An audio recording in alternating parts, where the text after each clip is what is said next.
good evening, everybody. Welcome to Shoot Some Shale, powered by D&D Media. This is twice in a week. We was going to have 3 on the bounce, but not going to lie, guys, we couldn't be arsed last night. So, you had us Monday, and you've got us Wednesday as we watch the opening match from Sandy Lane, as we did many times last season.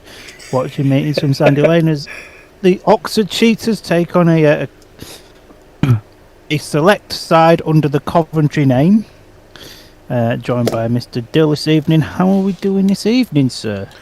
All good, mush. All good. Not raining, so that's nice.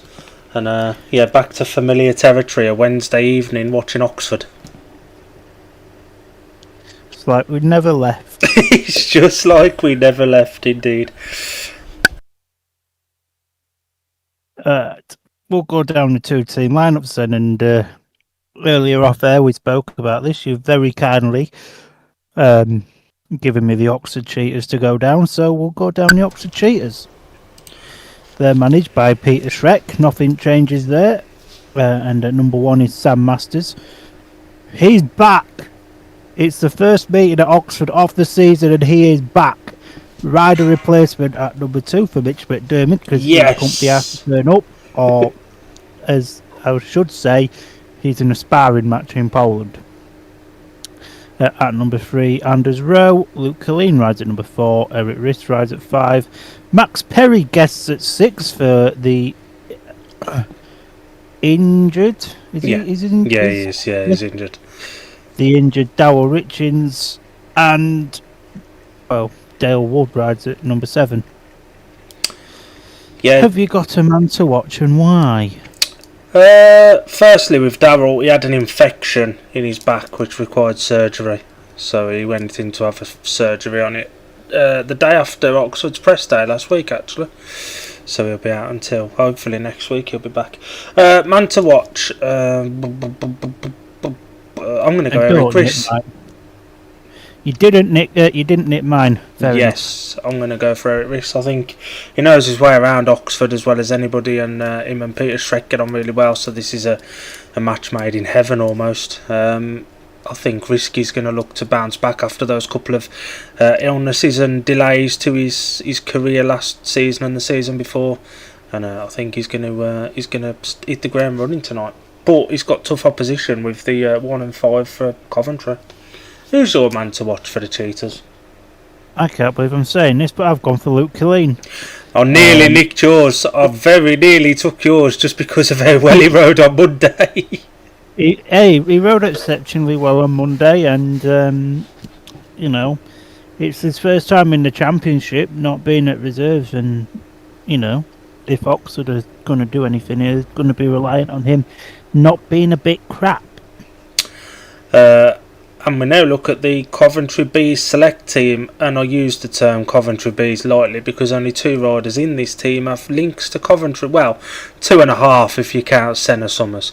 For the Coventry Bees select, Chris Harris rides at number 1, Jody Scott rides at number 2, Leon Flint at 3, Luke Harrison at number 4, Dan Thompson at 5, the winner of the Ben Fun Bonanza at the weekend, Ashton Vale at 6, and Senna Summers at number 7. This is Oxford versus Oxford National League and friends, ain't it?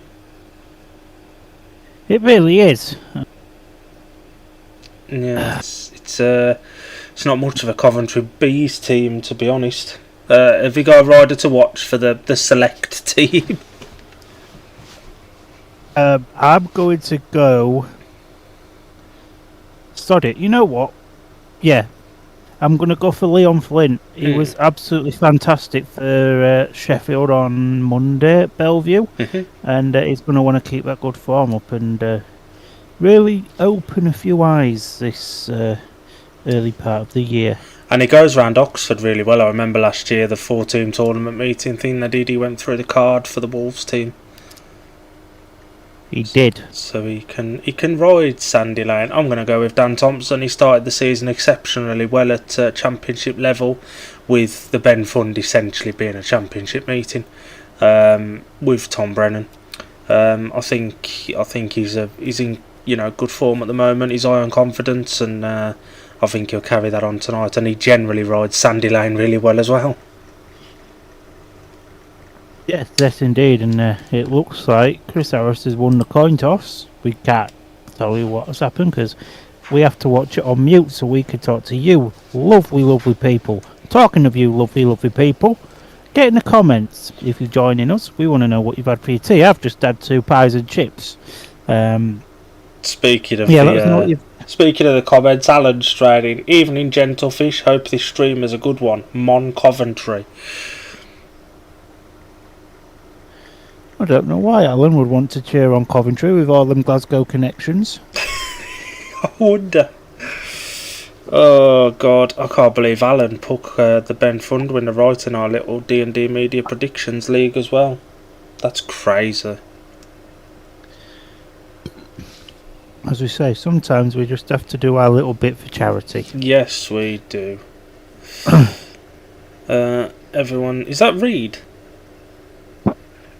Don't know, That looks like Reed with Luke Killeen. but it probably is. If it looks like him, and smells like him, and walks like him, it's probably going to be him. I think that's D&D Media Rider, Graphics, Gigs, Reed Batter. Yeah, that's definitely Reed. That's Max Perry, or Harry Potter, depending on who you ask. Good to see Perry getting a couple of meetings in because he, I think he was like 0.02 over the limit for a championship spot, so meetings are very, very few and far between for him this year, aren't they? They are, and it's a little bit harsh on young Max because he's definitely worthy of a championship place, and again, it's going to be one of them cases that, unfortunately, he's going to be waiting for an injury. Yeah, or team changes for lower order riders, but when riders up the pecking order, their averages drop as well. Obviously, Max is going to find it tough to get in.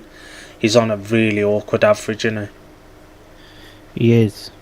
Feels weird watching an Oxford meet without Cameron Eaps in it. It does, yeah. And I've got to admit, I love these Oxford Kevlars. They're beautiful. They're very colourful. They're better than recent ones. I mean, it's not hard, is it? It's true, they're nice though. Oh, someone's threw that mini up there again. Mini factory's still there. 6 months after the last meeting we did from Oxford, it's nice to know it's still there. Yes. That's been on my mind every single day over the winter. Sarcasm. We can see bits of the crowd. It looks a decent crowd in, to be honest. Bomber's got his Glasgow Kevlars on because, of course he has. Senna Summers' suit's really nice. His own Kevies that he's got on, very nice. Luke's got his Scunny Kevlars on. Yeah, Luke just there having a chat with Ashton Vale. They are the best of 8. That's Flinty mush. Flinty. How could you get Leon and Ashton Vale mixed up, man? Well, I just saw the blue and the yellow and I thought he was wearing the Oxford Chargers suit. Oh, nah, Flinty's in his Sheffield suit. Winnie is in the comments. Legend, evening all, hope all well. Used to love Oxford Coventry meetings back in the 90s. Good times. Anyway, 43-47. That's a good idea. We've not done a prediction for this one, so I need to load up our prediction sheet so I can copy that again. I need to find my predictions. They're in my book somewhere. Oh, God. While we do find these predictions, it must be stressed that obviously you guys have watched us before. You guys know the score. We don't show the racing because we can't, because we're skint and we can't afford the copyright laws. However, this meeting can be bought on Oxford TV for the bargain price of, I think it was £13.99. You're not going to miss Ashton Vale. You love those Oxford Chargers, Kevies, don't you, Mush? Oh, yes. They are absolutely fantastic. I go to bed at night thinking of them. There's the legend Hutty, and he's got shorts on, I think. Yes, he's got shorts on, because why wouldn't he have shorts on? Exactly.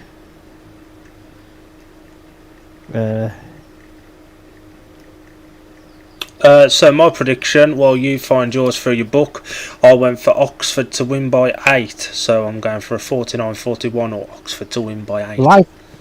Ironically, I've just found my predictions as well.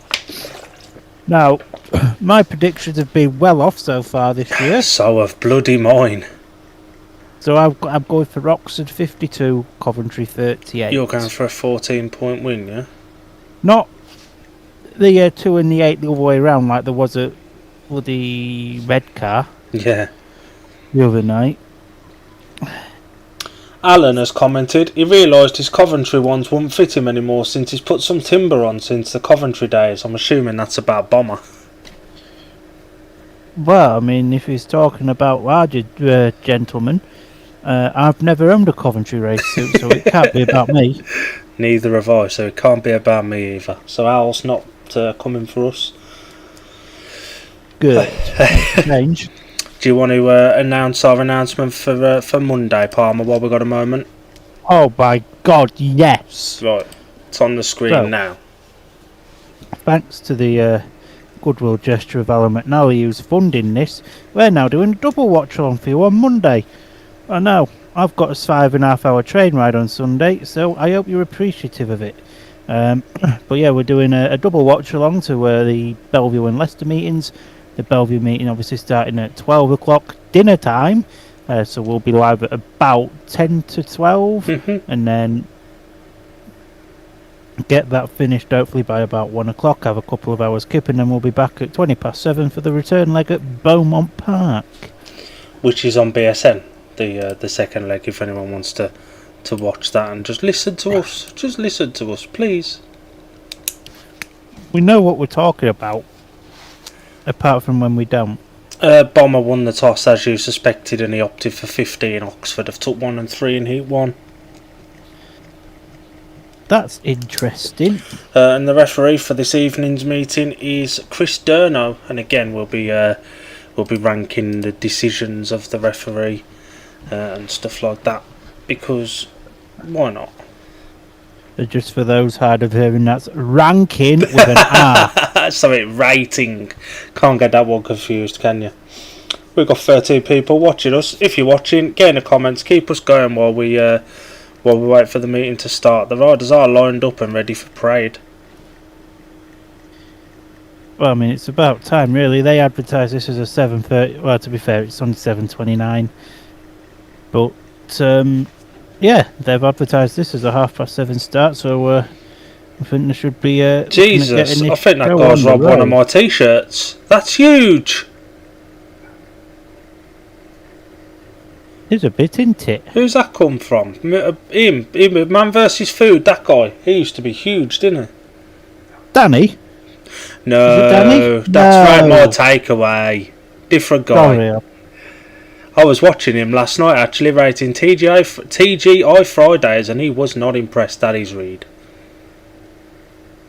Big up, Reed with the Batty. And all the Oxford boys are getting ready. Interesting that Peter Schreck has offered to put Eric Riss at number 5, even though Anders has got the higher average. We both did suspect that would happen, but it's interesting that he's gone for that. I think Eric is the better rider to have at 5. Obviously, I think Anders struggled a bit at number 5 last year when he rode for Poole, but obviously Poole was a very good team last year. Oxford, not so much. That's the guy, Adam. Man vs Food, yeah, Adam. That's his name. That's the one. And just in case we don't get any extra chance to this evening, I'd like to wish everybody listening to us a very happy Easter. Oh, sugar, yeah, it's Easter this weekend, isn't it?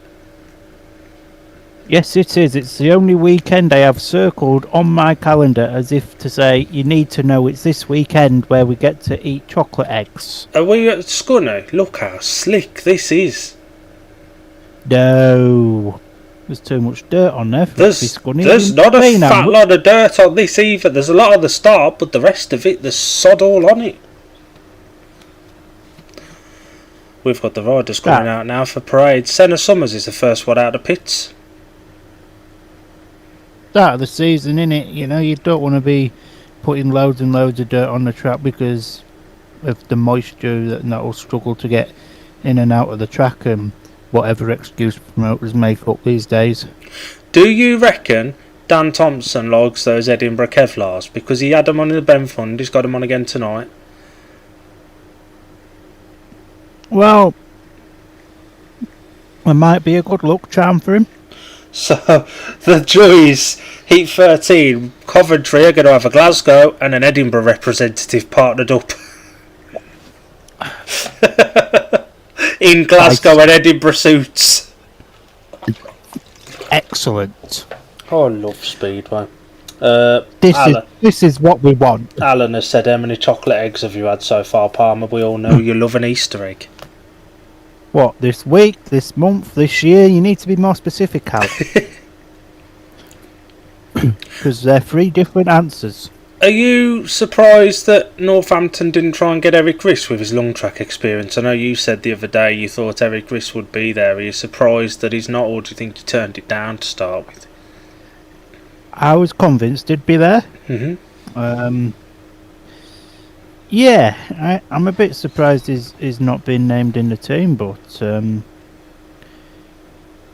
yeah, I don't know. Well, I mean, I've heard stories that over 7 British riders have turned Northampton down. So I know a few of them that have. So it could be over 7. You're right. Alan has said this month. This month, well, to be honest with you, Al, this month none, because it's the 1st of April and they haven't had one yet. Yes, knew you were going to get in with that. So, Alan, if you lovely viewers don't already know, Alan is basically the fool of our the court jester. Yes, How's the Ronald class McDonald. Yes, and yeah, well, you can get one on him. It's even better. There's your boss, Palmer. Big Andy. I've earned him a fortune today. He should be grateful of my services by giving me a £700 a day pay rise. And we should also pass on our best wishes to Darryl for the speedy recovery. Never ideal to have to get surgery straight at the beginning of the season. Oh, absolutely not. He couldn't have picked a worse time, really, could he? But and on your back as well, which is quite important when you're riding a speedway bike, I must admit. But we all know what the National Health Service is like. Yeah, he's lucky he got in to get it at all. I mean, I only had an email 2 days ago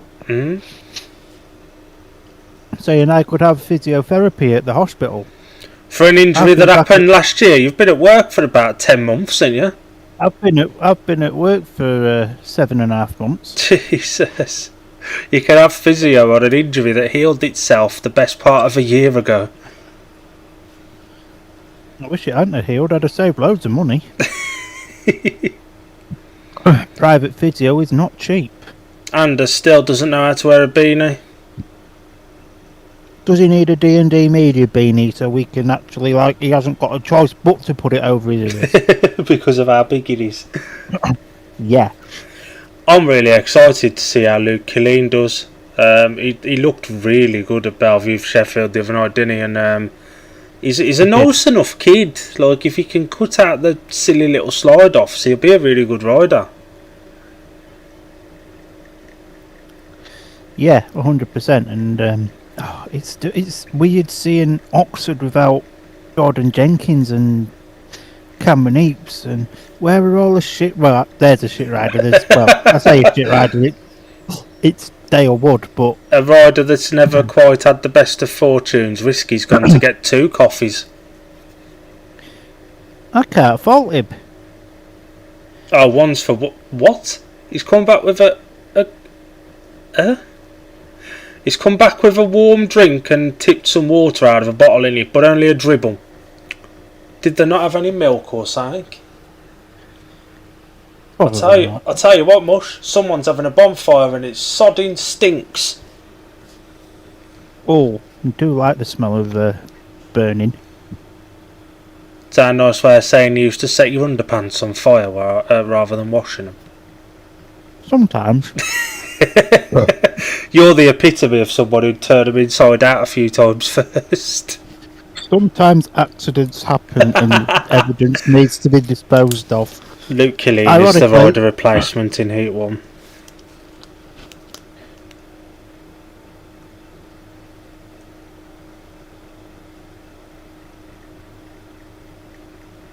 Who are we waiting for? Jodie Scott.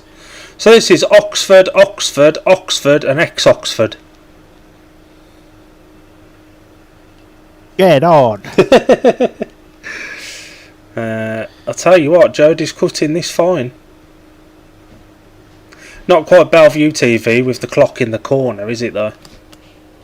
Oh no, Bellevue TV. The commentary is, for all intents and purposes, shite. Yes, but the overall production is very really good. Very good, yeah. Heat number 1 going off the inside gate in blue, Luke Killeen, the rider replacement for the unavailable Mitch McDermott. Gate 2 in yellow is Jodie Scott. Gate 3 in red, Sam Masters, and off the outside in white, Chris Harris. I love that even on the graphic Jodie Scott's got his Oxford suit on, as if we weren't laughing at this already. Fun times. So the Star Marshal then walks away and tape slides away we go. There was no real nibbles there, but it's Sam Masters that gets the lead with Luke Killeen there battling himself there into the second position as Chris Harris blasts around the outside. So as it stands, it's a 4-2 advantage to the Oxford Cheetahs as it stands, but there's Jodie Scott now at the back. Chris Harris is going to put Sam Masters under all sorts of pressure, and Jodie Scott is not a million miles off Luke Killeen at the rear of the field as well. There's Luke Killeen there just ripping some tear-offs off. But Sam Masters is out in front, out in the lead, doing what Sam Masters normally does best round this sandy lane, is sticking to the mid-track line, and this early on in the meeting, this is where the best place is to be. Chris Harris is trying everything to get himself anywhere closer to Sam, but Sam's just itching away, and Luke Killeen's pretty settled there now, I would say, in the third place position. So it's going to be a winning start in his Oxford career, resuming for Sam Masters. Good start from Sam there. Jodie Scott was sandwiched between the two Oxford boys and kind of two-wheeled it into the first turn all out of control, and that kind of ended his race there. And then Luke Killeen didn't look particularly comfortable either, but Sam was stylish out in front. Even Bomber was locking up as well. Winnie, who were you talking about having back surgery? Darryl Richings has had surgery on an infection in his back or something, so he's going to be out for a week or so. Well, he had it last week, he's missing this, and he's hoping to be back for next week's Oxford meeting. Heat number 1 was won by the rider in red, Sam Masters, second in white, Chris Harris, and third in blue, Luke Killeen. 4-2 to Oxford. Operation Oxford win the opener is well underway, Palmer. What do you mean Oxford win their opener? They definitely wouldn't put a team together to represent a team that's dead just so they get an easy win in the first meeting of the season. I'm sure of it. Positive. Absolutely certain. You know, are we classing Senna as Coventry connections for Aaron? 2.5 connections, I suppose we can say. Well, he turned up, didn't he? This will be an interesting race. Ashton Vale was somebody up until towards the end of last season. Actually, just went quietly about his business, solid enough. But he ended last season poorly. Every meeting we saw him in, and we didn't see him in, that we kept up with, because we're sad and we keep up with updates. Every meeting he wasn't great. No. It will be interesting to see. I don't want to go there. This is Oxford Cheetahs versus Oxford Chargers. Oh God. Perry. Gate number 1 in white, Ashton Vale. Gate 2 in red, Max Perry. Gate 3 in yellow, Senna Summers. Gate 4 in blue, Dale Wood. It doesn't help because the graphics they've used are the Oxford Chargers suit. So it's Oxford versus bloody Oxford. and Max Perry. Winchester's tuned in. We've got to differentiate now between Winchester and Winnie, the commenter. We've got Big Up Winnie, and then we've got Winnie! And Max Perry will be trying to put himself in the shop window, I'm sure. Well, you never know. TJUs may need some more mannequins. Start Marshall walks away for heat number 2. White moved. There was some nibbles there. Red's on? Yes. Yeah, red's on. That'll be a warning to Ashton Vale. Correct decision there. As he touched the tapes, if he ain't, he was close. We've just got a replay up now. He's touched them. He's touched tapes. Who's White Vale? Ashton Vale, yeah. That should be an exclusion for the rider in white. And if it's not, then the referee's definitely not getting a 9 in this one for anything. Well, it looks like he's being allowed back out.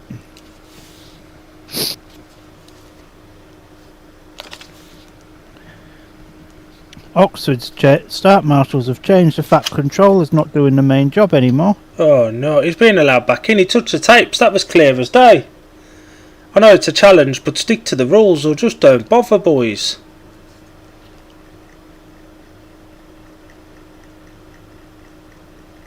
So, it's the same for riders. Ashton Vale still looks like Phil Mitchell. I think they've finally clocked on.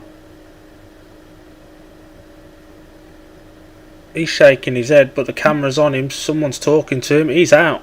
Reds are on. Ref's got it right now. Bloody hell. So, if he's going to have to go off 15, so they're going to have to swap, and Senna's going to come to gate 1 now, and Ashton Vale will go 15 metres back off gate 3.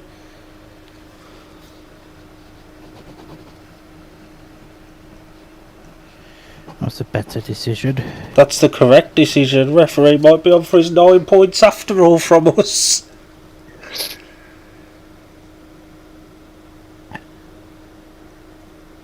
So the revised lineup: Senna Summers gate 1 in yellow, Max Perry gate 2 in red, Ashton Vale gate 3 in white, and Dale Wood off gate 4 in blue. There it is, and the fat controller looks like the bold one off Little Britain as the tapes fly. Away we go.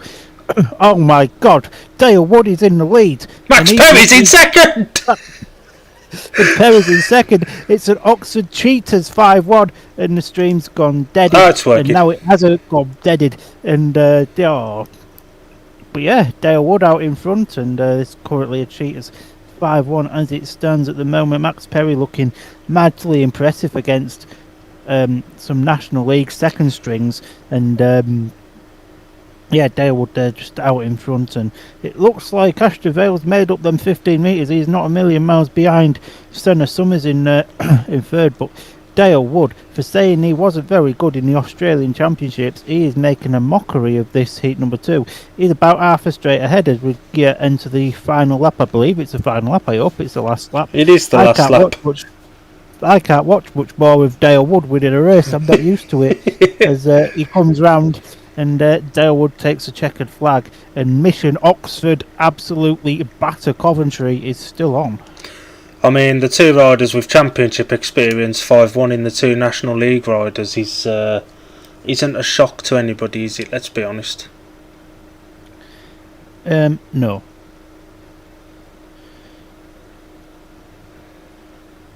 And this is kind of where I feel like they should have split up Vale and Summers and put Max Perry on the away team and had one of the other 2 on the home team. Yeah, 100%. Just to balance it out a little bit. I think Max Perry also has Coventry connections.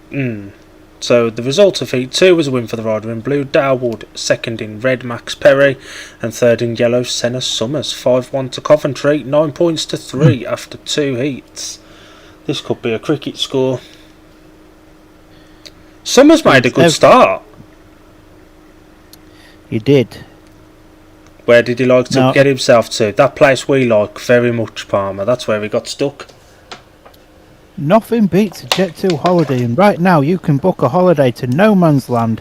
Book for a family of 4 and you can get £50 off. You enjoyed that, didn't you? It's been a while. It has. No, I don't want to tempt fate.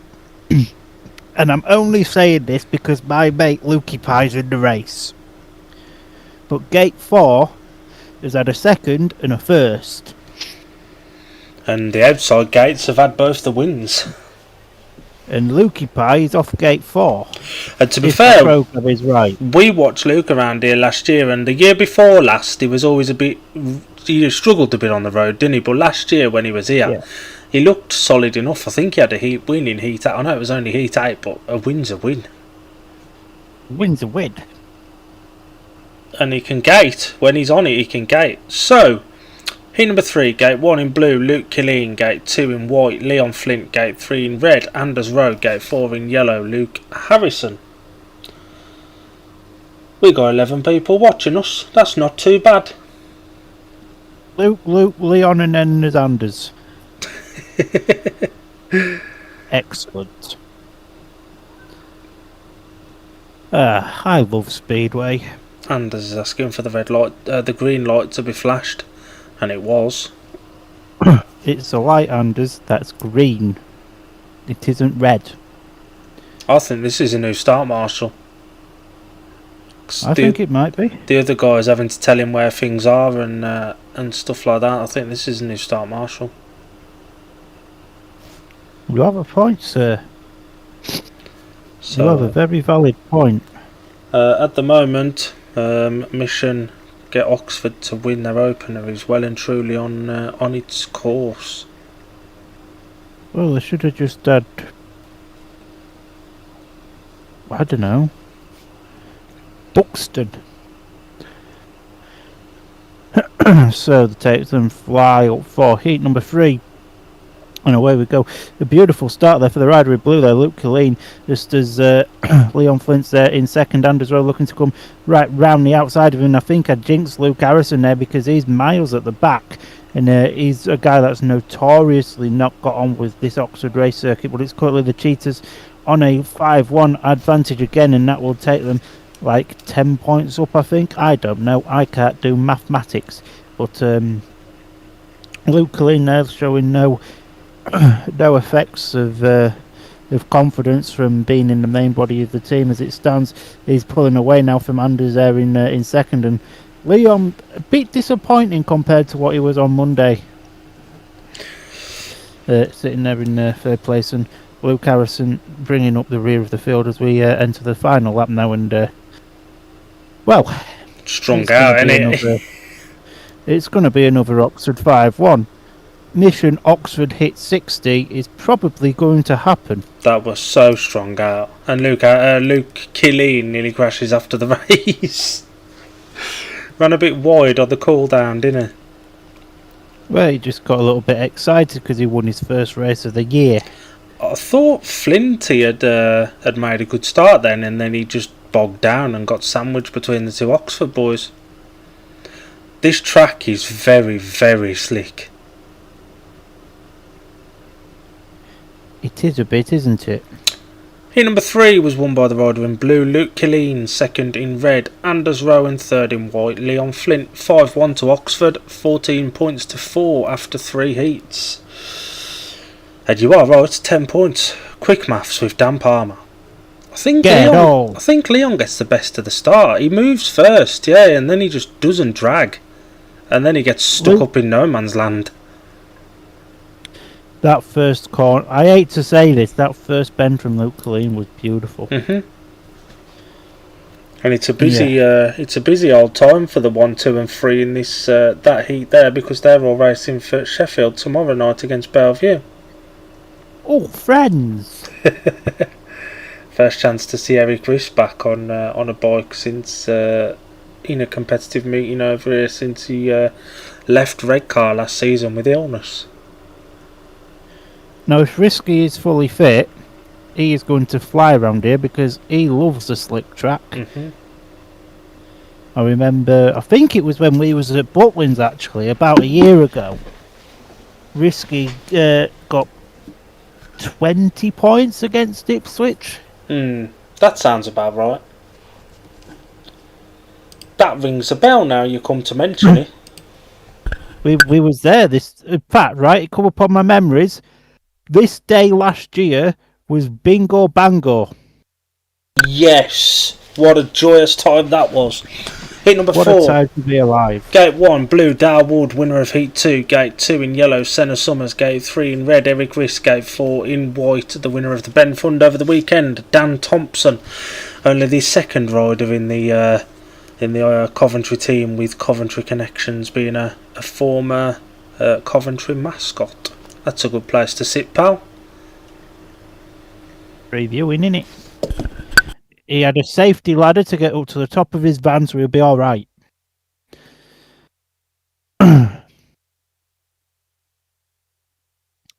Yeah, riders just doing the pre-race rituals now. Leon's stood against the pole. He looks a bit cold. He can't get his beanie over his ears. He looks bewildered. He looks lost. He's like, this ain't Sheffield. What am I doing here? Exactly. It's been a little bit gate and go so far, isn't it? Just a tad. I'm looking forward to seeing what Dan Thompson can do, though. Dares to say this, the Oxford versus Birmingham meeting 2 years ago was better than this so far. So the start marshal walks away, the tape slide, away we go. Dale Woods only made an absolute beauty of a start, and he has the lead as it stands with Eric Riss there in second, and now Dan Thompson going really, really wide there, trying to get really wide around both of them. Is he going to make it work? Yes! He has beautiful right there from Dan Thompson in the white helmet colour. Now what can Eric Riss do in the red helmet colour? He's going to try and use the inside run to try and get some drive, but it's not quite working. Dale Wood is pretty safe there in third place position with Senna Summers towards the rear of the field, and the Coventry Bees select are actually going to have somebody to do with Coventry that are actually going to do something for them, and yeah, Dan Thompson looking like he's going to take his first race win of the evening as we enter the final lap. Then Risk is still there in second and Dalewood's still there in third. It's still a 3-all. It's not really a heat advantage to anybody, but it basically is to Coventry. They nearly double their totals as they come around the final bends then, and brilliant ride there from Dan Thompson. Dale Wood did the perfect team ride for Coventry there, went into bed 3, stopped Eric Riss's run on the inside when Risky tried to cut back, and Dan Thompson just nips around the outside of both of them. And he looked quick, he pulled away easily. Who needs teammates when you've got Dale Wood? An interesting story about Dan Thompson earlier on Leicester's website. Dan has actually requested to start the season at number 2 for Leicester. And if he rides like this for Leicester this season, he's going to be a handy number 2 to have. Heat number 4 Absolutely. was won by the rider in white, Dan Thompson. Second in red, Eric Riss. And third in blue, Dale Wood. Points divided 3 apiece. Watch this third and fourth turn when they come up there. Dale Wood literally parks Eric Riss on the inside. What a gate from Dale Wood. Would you like some breaking news? Oh, can we have it after this? Look, he just parks it. Yeah. Stops him. You're not coming through here, pal. No way. Carry on. What's this breaking news? Bellevue have released the news of their guest tomorrow. Is it Philip Hellstrom Bangs?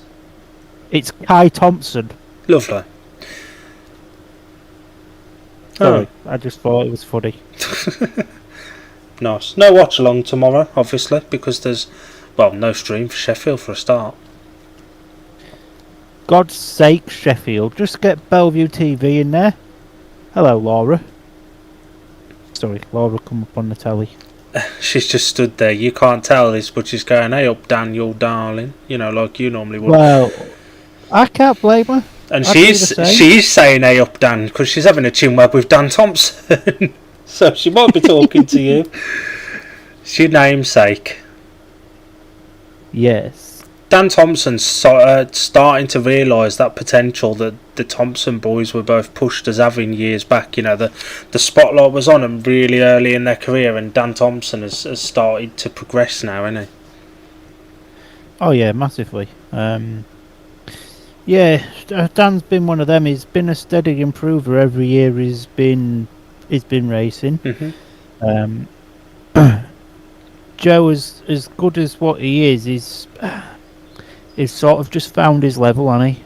He's not on Dan's level, is he? Of the two, you think No. Danny's going to be the one that will break the world stage if either of them are too. Did Dan Thompson not ride in all of SGP2 last year? Was it just the one round he did? He did all of them. He did the one round in his Glasgow kit, so we'll discount that one. That one doesn't matter. That one doesn't count. It must have been the year before then he did just the last round. I think it was in Torrent. It was, because I remember, where was I going? I think I was going to Ipswich and I just watched the meeting on the train. Fair enough. That rings a bell. It's the best time to watch a meeting when you're travelling, isn't it? Yeah, well, I've got 5.5 hours on Friday on the train, so I never know. I might watch this back yet. I've got an hour and 55 on a coach next Saturday to Sheffield. Glad I didn't say Friday. I'd have been there 24 hours early. Well, you don't want an extra 24 hours in Sheffield, Bush. Trust me. Flinty giving some advice to Senna. Them two get on really well, don't they?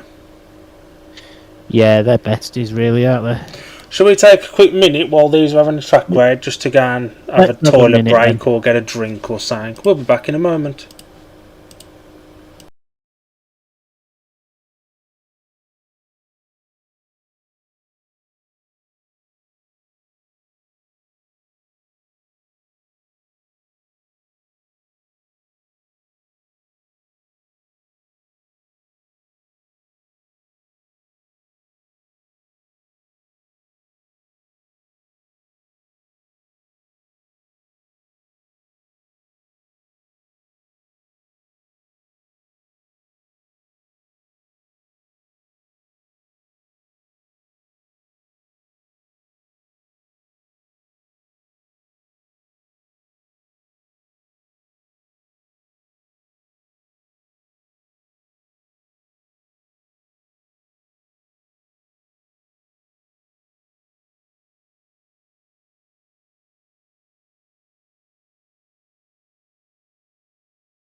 And we are back. We just had a little moment there. Well, Lee's had a little moment. We're on track at heat number 5. 5. Jody Scott goes off gate 1 in yellow in heat 5. Anders Rowe gate 2 in red. Gate 3 in white is Chris Harris. Gate 4 in blue. Impressive winner of heat 3, Luke Killeen. Well, yeah, it is, yeah. My bed keeps making trumping noises. I do apologise. Do you need to get the WD-40 out? Need to get something out of my old china. Whether it's the duct tape to strap B to it or not, is it going better? 50 Shades of Palmer. Coming to cinemas near you soon. So, start marshal walks away for heat number 5. Saves, fly, away we go. A very good start there for Jody Scott there in blue, but who's this in red. Oh, Anders in red now, splitting the Coventry pair, so it's a Coventry 4-2 as it stands. It's a brilliant ride here from Jody Scott there, out in front to hold off someone like Anders, and they're almost free abreast going into the first turn there, which has just allowed Jody just to extend his lead a little bit over Anders Rowe there in the second place, and Chris Harris in third. Luke Colleen, who was a brilliant winner last time out, it's a bit disappointing in this one, it must be said, but you've got to think that Anders is going to be closing in on Jody Scott and going to be getting that win.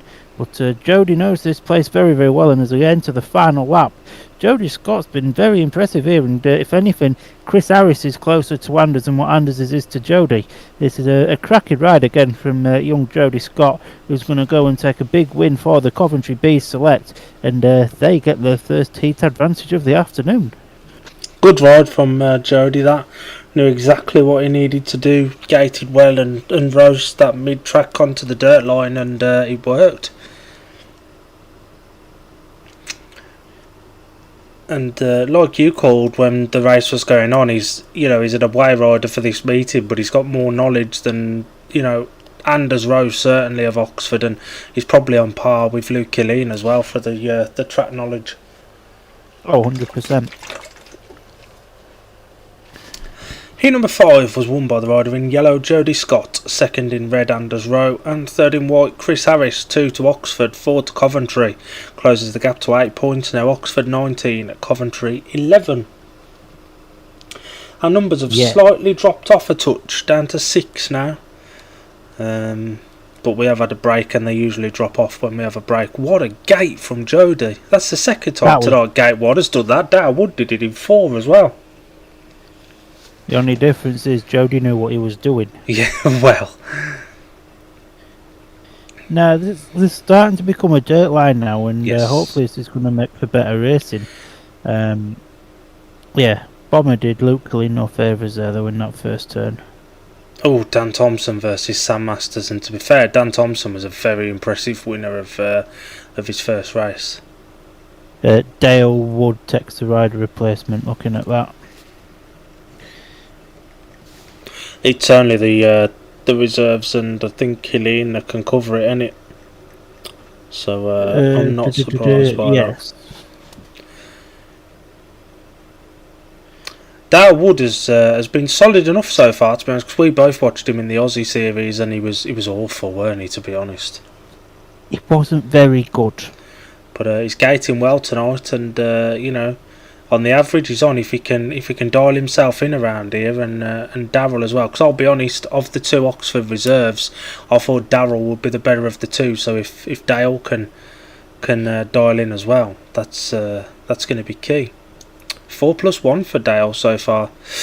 Heat number 6, Sam Masters goes off gate 1 in red, winner of his opening race. Gate 2 in white, Dan Thompson, winner of his opening race. The rider replacement in gate 3 is Dale Wood, and off the outside in yellow Ashton Vale, not a winner of his first race. Poor Ashton Vale. He's the odd one out. He's on the favoured gate though. 1 and 4 are about the same, so it favours Sam Masters here off gate 1, to be fair. It does really, doesn't it? And Dan Thompson's off the only gate to have not won a heat yet. But if anybody's going to win a heat off gate 2, it's going to be Dan.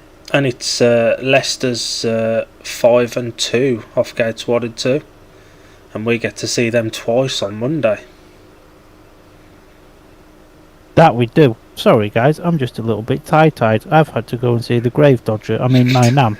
God. There's a few there, to be fair. I bet there's a good few Coventry fans made the trip down. A few people we know have gone in there. Oh yeah. Nice to see a Coventry name out there again. But yeah, so heat number 6 then, the tapes rise, away we go. Sam Masters has made an absolutely beautiful that start Wood's there. So is Dale Wood. Wood is there as well, but Dan's just got himself there into that second place position. Now what can Dan Thompson do, as he's got Sam Masters in his sights. Masters tries to flip the fence. We thought he was going to have a little accident, but contains his composure. Come on, Dan, get it out, pal. We'll get there in the end. You're not talking to her now. We head to the next lap then. Sam Masters is virtually out there in front. It almost looks like the bike is pulling Sam along the way. As Dan Thompson's in the second place with Darrell Wood chilling there in third, and it looks like it's going to stay this way as we've got one lap left to go. And there's certainly like a rut or something on that second bend towards the outside. But yeah, a solid win there for Sam Masters. Didn't look very happy, did he, Sam, there? A couple of times a rut or a little bit of grip or something just caught him out and was trying to pull his arms off. And Ashton Vale was about 3/4 of a lap behind at the end, just outclassed in this meeting, ain't he? Yeah, him and Senna have. It's almost like Oxford have said, "You have the 2 championship standard reserve placings, so we get an easy win." It's not good. Good ride from Sam. Good battle early on from Dan. Thought he may have done him early on, but then he made a couple of lock-ups and Sam just pulled away, didn't he? Results of Heat 6 was won by the rider in red. Sam Masters second in white. Dan Thompson, and another point for Dale Wood in third. 5-1 from 3 starts for Dale now. And 4-2 to Oxford. 23-13 the score after 6 races. Yeah. I've also made the decision. I'm not watching this on the train on Friday. Are you not? Has it put you off, has it? Yeah, I don't know. I might watch the Scunny meeting back from last Sunday. Thought Sam was going for a defence then. So did I. Kilby up on the commentary for Oxford TV. There he is, as ever. We're on to number 7. Leon Flint goes off gate 1 in white. Eric Riss gate 2 in red. Luke Harrison gate 3 in yellow. Max Perry gate 4 in blue. Really good paid win in Heat 2 for Max Perry. Actually, I know it was only against Senna and Ashton, but it'll do his confidence the world of good to get a paid win. And Risky finds himself off the gate that's not got a win now, and Leon Flint finds himself on the favoured one. That he does. We're moving along at a lovely old pace. It's about time, really. I wonder if that's last season's Sheffield Kevlars that Leon's got on all this year's with that horrible logo on them.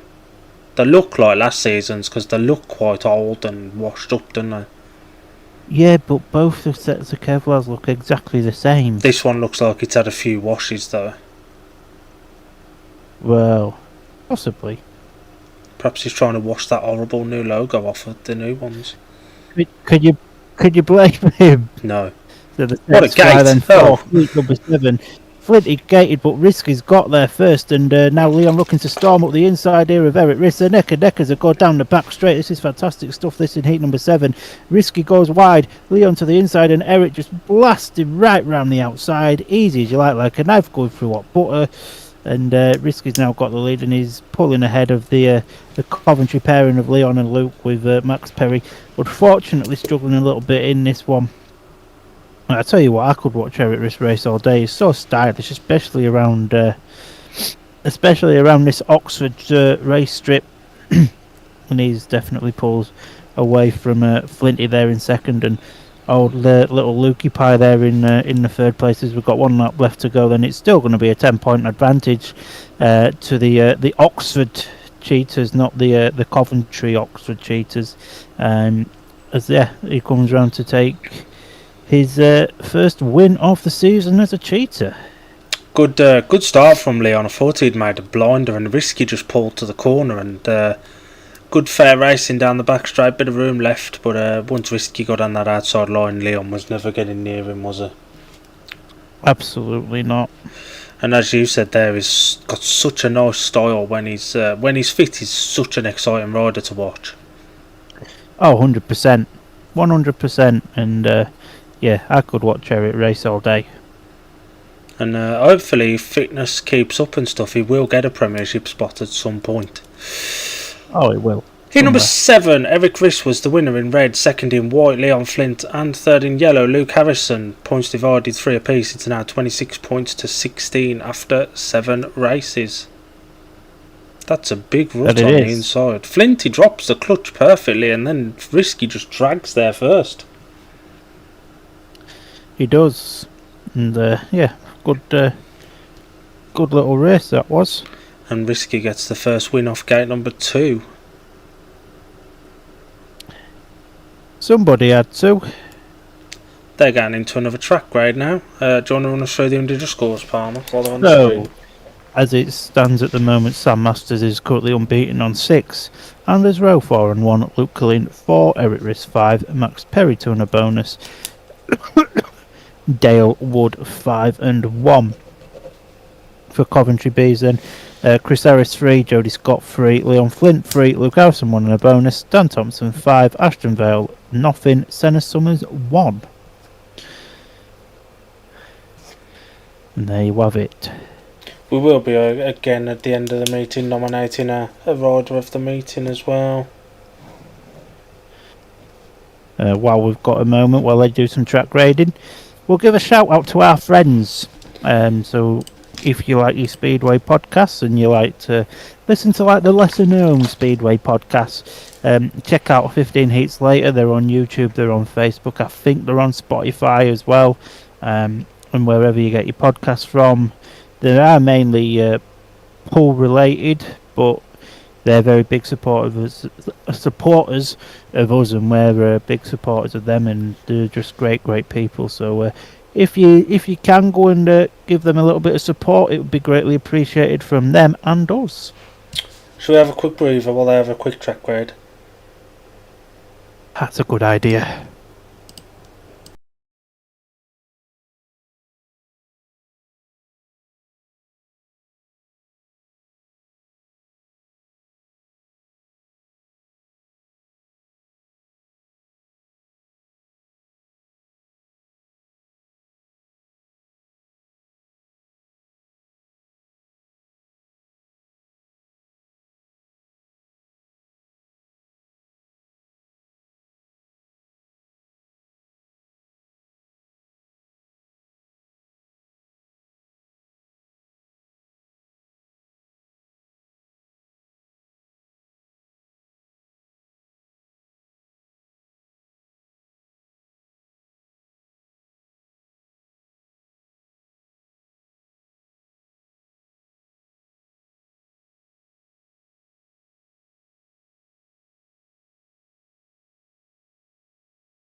The pigeons are back, Yes. as some may say. Up the pigeons, as we are back with heat number 8 coming up to tapes, and I can tell you that the rider replacement It will have to be Max Perry.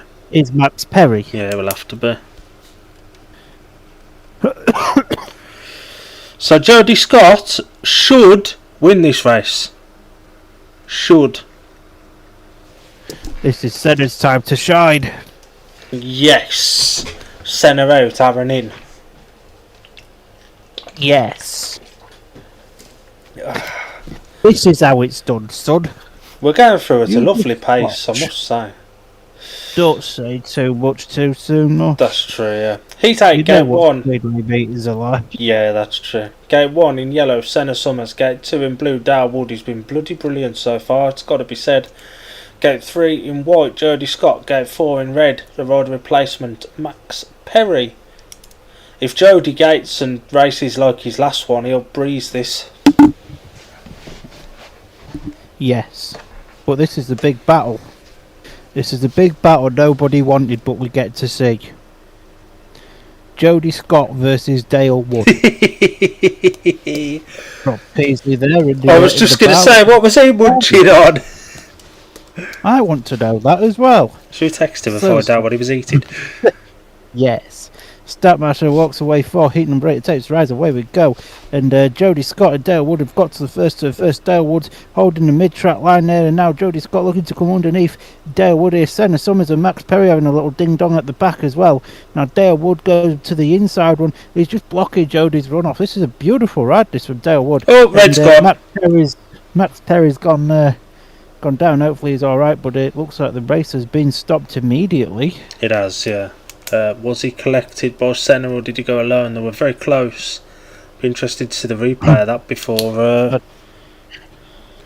And here, I'd like to see a replay. Yes, I thought they were showing it then. They're not. They are now.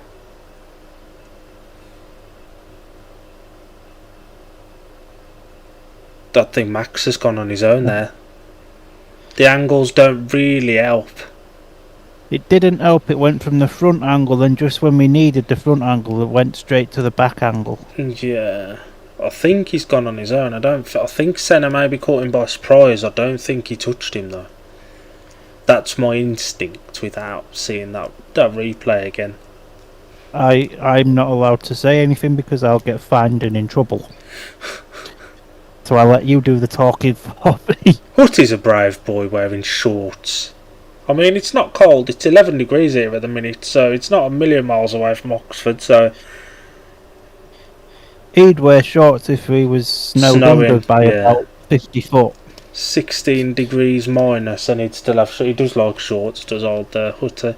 I'll be interested to see what the result is. I think Senna's out. He's throwing his arms around. He's so angry. I think he's hard done by there. With that, we need to see the replay again. But I don't think he touches him. I don't think he's close enough to him to have touched him from where Max is going down. I can tell you though, the toilet in the pits is still there. Yes. Just that we need to know. Now we need to know what Rob Paisley was chomping on. He's still eating. He's still stuffing his face.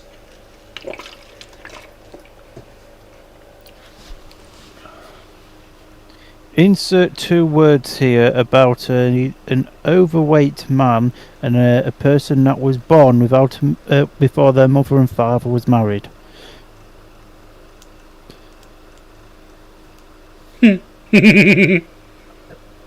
At Rob Paisley. Yes. Good crowd in Oxford though tonight on this Wednesday, that's what day it is. night of the week it is. It's Wednesday, just about Wednesday. Is that Adam and Luke up there? They're probably there, yeah. With that little crew. I think so. Looking at Senna's reaction, he's been excluded. I don't think he's touched him, I'll be honest. My gut instinct was he didn't touch him, and that replay really didn't help. Updates hasn't updated yet. Bloody hell. But the fact Well, there's only that 2 riders on track, so nobody knows what's happening. the fact extra time is being allowed means, for me, Max Perry's still in. Yeah. But it's got to be said, Chris Durno's not the most efficient of referees. He doesn't really know what he's doing. So, I want that Easter egg. yes. Nah, it's a bit small. Why have they got an Easter egg and we haven't? It's a bit of a small Yeah. Easter egg, though. Yeah, but you just need the small ones just as a little snack. That's true, yeah. Put a couple of them away just before your dinner, like. I need to go Easter egg shopping tomorrow. And only one of them that I intend to buy is for me. Your sister and... Nah, I'm getting one for my auntie because she bought one for me. Only fair, innit? And then obviously this weekend I'm going to see a couple of pals. So, you know, it's just part of my sort of nature. I'll get my pals a little Easter egg or something. Then while I'm Easter egg shopping, I may as well get one for myself. It's true. Senna is out. He's back in the pits with his beanie on. We're having a good look at the Wolf Sport jacket. Oh. The Wolf Sport jacket from about 1896. Yeah, it's probably got more moths in it than anything, and my man's just kissed it. It's got more moths in it than the church I was working on last week. Yes. And trust me, that had some bloody moths in it. It hasn't been used in over 100 years. Crikey. Well, I really want to press that big red emergency button on the DJ's decks. Yes. Detonation. But Boom. Happen. And the next thing we know, Oxford blows up. Yes. So we ain't going to see another replay, but I'm not entirely convinced that Senna did anything. As we said, you know, the angles didn't do it any justice, but Dale's helmet is funky. It looks nice, doesn't it? He looks focused, does Dale. And he was leading that one as well, and that would, if he does the same thing again, put him on 8 paid 9 from 4 rides. He'll be having a nosebleed scoring points like that. Now, he will face tougher opposition, there's no two ways about it, but... Exactly, he's going to face Ryan Ingram at some point. Yes.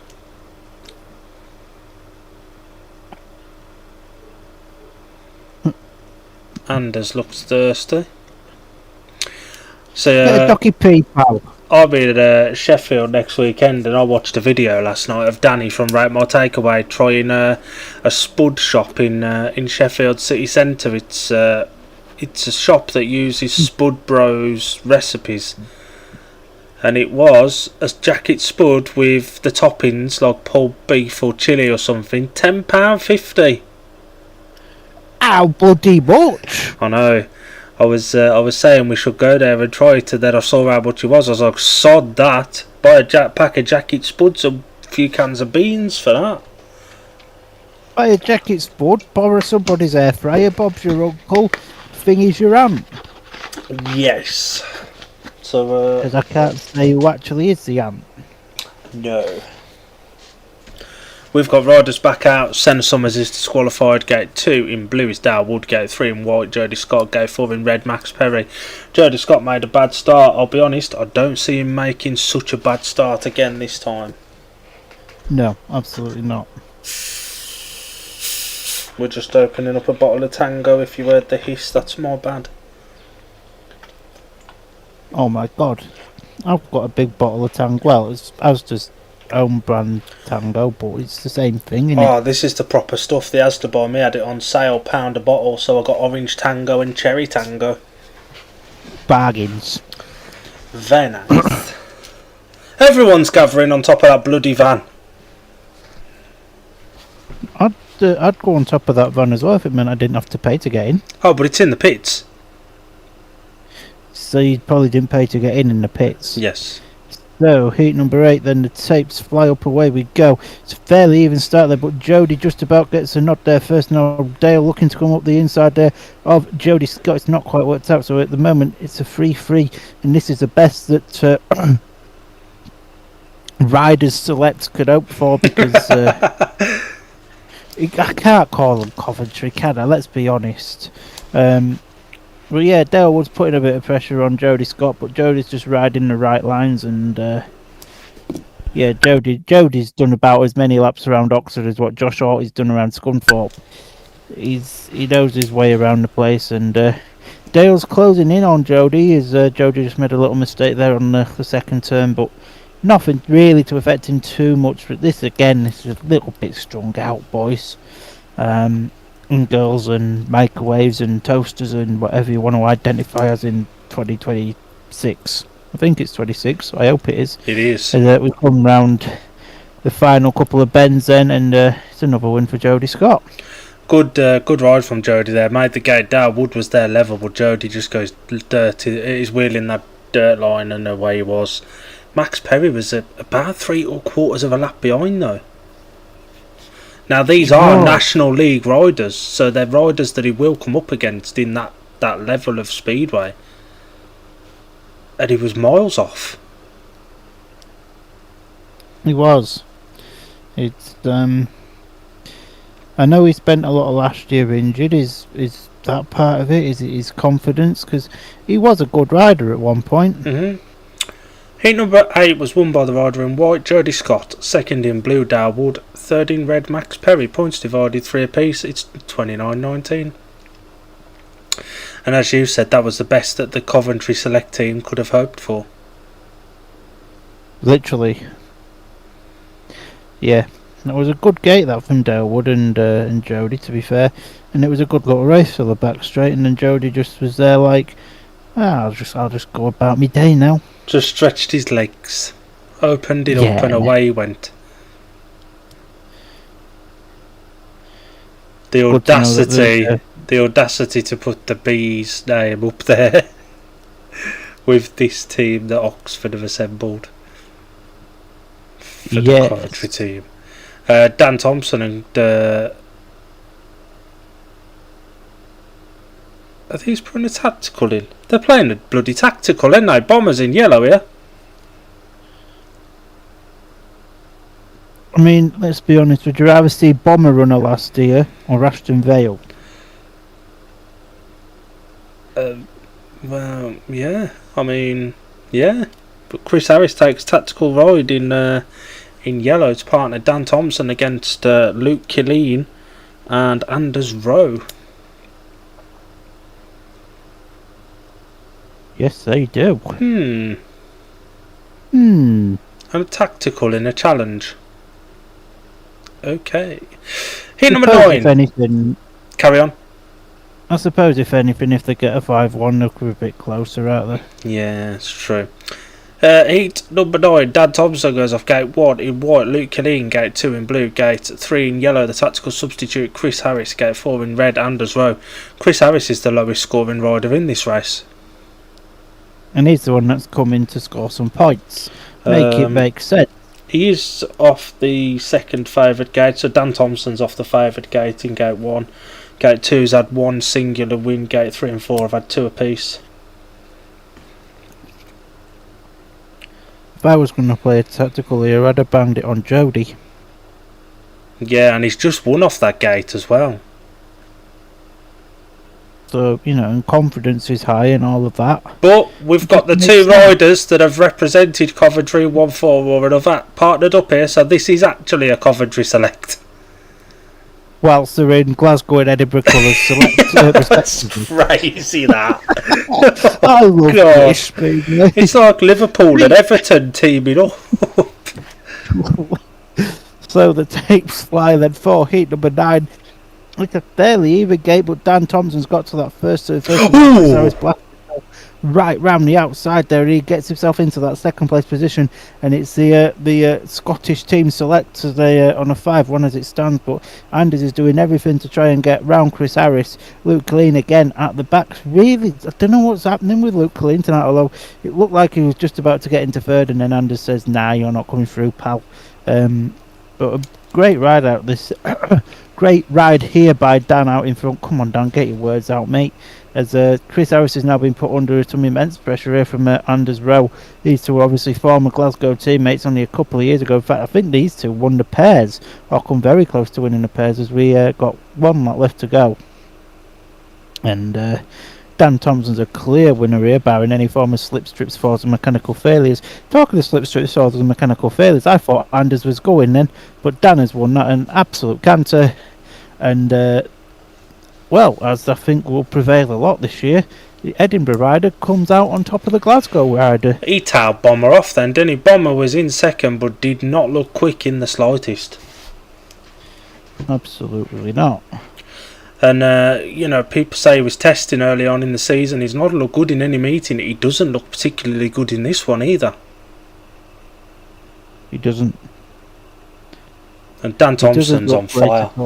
No, Dan Thompson's on fire. Bomber's taking a lap of honour.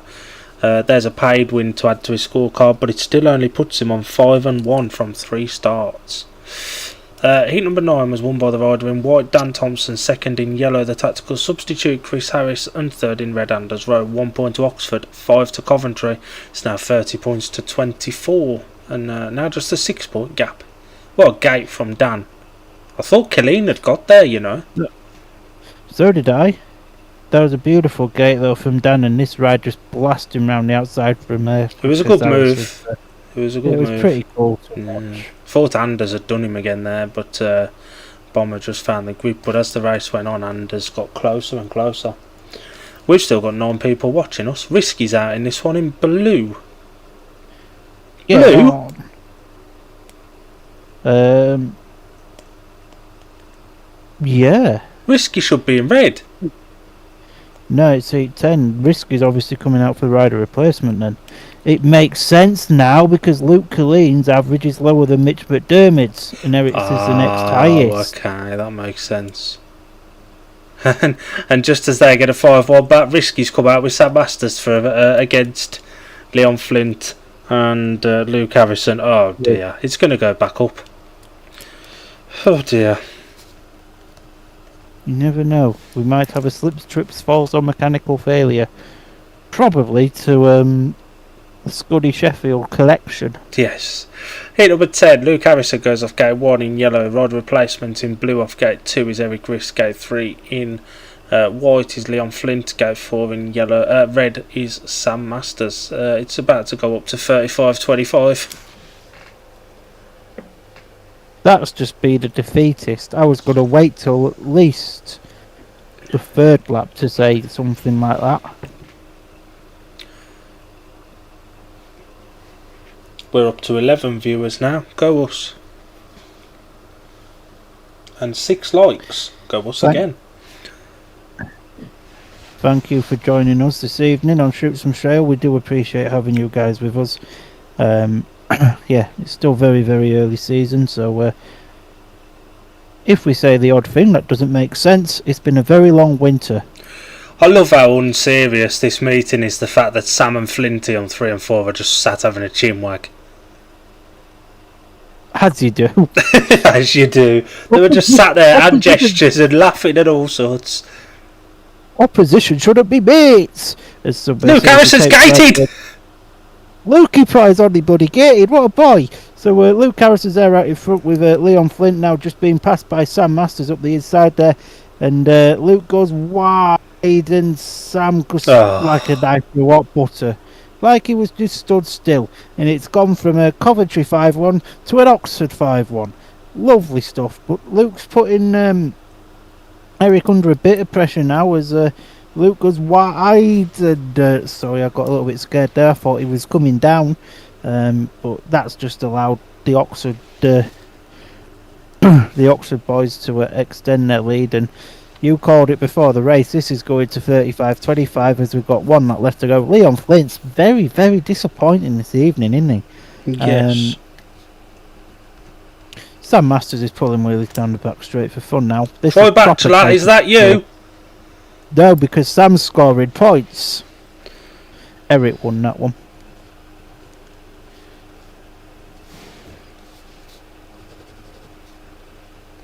Good start from Luke. He made the Oxford pair work for it, but he went too wide on 3 and 4. Sam forced him out, and Risky just nipped up the inside, and that was that. As you said there, though, Leon Flint's so disappointing tonight.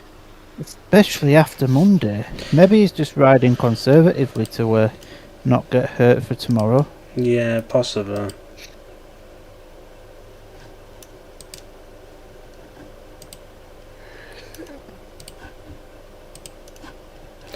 And the result of heat number 10 was a win for the rider in blue, Eric Riss.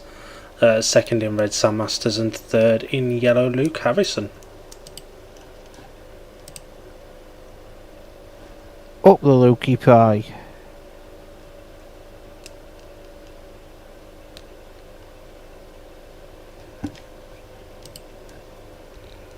But yeah. That was a good ride, that, from Sam Masters. Just went round Luke like he was just stood still. Yes.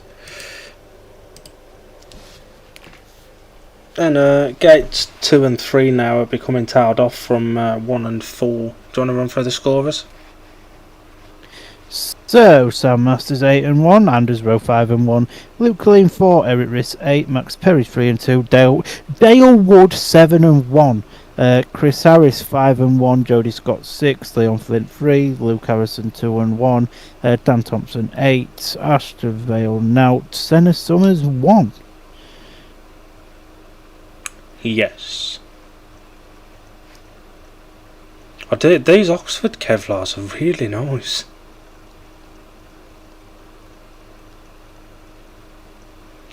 An interesting old meeting, to say the least. Do you want to give a quick reminder what we've coming up on Monday for anyone that joined us late? So, if you've joined us late, then we're going to hit you with a cane like your teacher used to at school. No, we're not. We're not. We can't afford canes. We can't afford the bail money either. No, we can't. But yeah, Monday we've got a double dose for you. How lucky are you? As Alan has agreed to buy us the Bellevue versus Leicester stream at dinner time on Monday. So we'll do a watch along to that, and then, well, we've got enough or better to do Monday night, so we'll do a watch along to the away leg as well. Just for you, lovely lot. Don't say we don't think about you guys. Yes. Are we going to go on to an interval now, or what? We're looking at gate stats at the moment. Those tally up with what I've got, so that's nice. Tractors, well, Hutty stood there waiting for the tractors to come out. Tapes are down. I think we're going for a little breather. I don't know if we'll have an interval though, or just a little breather. Hopefully it's just a little breather. Yeah. Leon looks like he's ready for bed. I know one thing, I'm ready for bed. I know another thing, so I'm bloody are You never know, we might get to go to bed this side of Christmas. You get to see Big Andy Harrison tomorrow. Oh, don't remind me. I'm intrigued as to know what he's arguing about. Ask him at work tomorrow. Oh. What was you arguing with Hans Nielsen about? Oh, that's Hans Nielsen. I thought it was just like Clerk of the Course or something. No. That is the man who opted to play a tactical in a challenge meeting and then drop a 5-1 straight back in the next. As you do. I know exactly what Andy Harrison's going to ask me tomorrow. What's that? Exactly. I can't share it on here because it's not PG. I get a feeling I know what you're going to say. But it'll go along the lines of, did you see that lady that did that interview right in front of me? And I can be like, well, I saw it. Don't know what you want me to do about it, but I saw it. Hans And then he'll ask Nielsen. me, Hans Nielsen looks like a foreign Lee Kilby. Maybe he is. Even the movements remind me of Lee Kilby. Is he on Twitter? Who, I'm Hans going to see if he's Nielsen? on Twitter. I'm going to see if he's on Twitter, and if he is, I'm going to ask him. Do a comparison. Have you seen Lee Kilby and Hans Nielsen even in the same room? No. Busy weekend coming up for most of these riders as well, and next week. Jody's having a munch. What boy? What boy? And obviously, looking at the size of us too, we respect people who decide to have a munch at any time. Yes. Yes, we do. Jody's having a look at Andy Harrison's bottom. I was going to look at Luke's bike now. Jody's thinking, Luke, why are you so shit? Luke's just saving himself for Scuddy, that's what it is. And Northampton. Good news that Luke's got a Premiership spot now. About time, really, innit? He was unlucky to me say. He was decent enough when he raced for Kings Lynn last year. I remember his meeting at Birmingham when he was in for the Rising Star, and he had a blinding meeting. I think he got about 9 points or something like that. He did really well that night. I remember it well, actually, now you've come to mention it. But yeah, fun times, and we didn't really cover this on Monday. Well, we sort of did, but not the part I'm going to mention. Obviously, Dan Jilks, former Oxford rider, declaring himself unfit for the start of the season, and been replaced in the pool lineup by Kyle Newman. Thoughts on that? It's an experience change, and I think Carl starts at number 2 as well. So it's a experienced 1 and 2 with Richard Lawson and Carl Newman. I kind of got the feeling from his Facebook post after the meeting as a Newcastle rider at Redcar, it kind of felt like that was his swan song. It is only a 28-day deal initially. If it goes well, maybe Paul will extend it if Jilksy needs a bit more time. 28 days in Speedway isn't that long, is it, to be honest? Not a lot. We've just got a message in our group chat from a pal of ours that is there and has heard this firsthand. A second offer went in for Brandon Stadium in February, and they've never been closer to having Speedway stock cars back there than what they are now. Full restoration is planned, including the grandstand, and the consortium they have has got the funds to do it. If the current grandstand can't be restored, then they will get another one. Matt Ford is ready in place if they get the green light, and Rugby Council won't allow any buildings on the site unless it's for the Speedway. Nice. That's good. You do generally get the consensus things have changed regarding regarding Coventry, don't you? It seems more positive. 100%, and you know we need clubs like Coventry and Peterborough and places like that to come back. I mean, I only went to Coventry, Wolverhampton as well, and I went to Coventry 3 times. The first time I try and forget it because I went with Scunny's National League team in 2014 and we got beat 71-19. But the twice after that I went, both meetings were really, really good, and yeah, it was one of my favourite tracks to watch, especially on the old telly box as well. Yes, I enjoyed my trips to Brandon. They did really nice curry and chips. That was back in my fat days. But they did really nice food. What do you mean back in your fat days? Well, I've dropped nearly 4 stone since January, so I'm not as fat as I was. Fair play, Bush. But I would go back and have curry and chips again. If you are watching, that does deserve a round of applause, so I hope you're giving him a round of applause where you sat on your sofa, hopefully, like Winnie normally does, having a cornetto. I love that Luke's just got to tuck himself a seat on Max Perry's bike. As you do. Yes.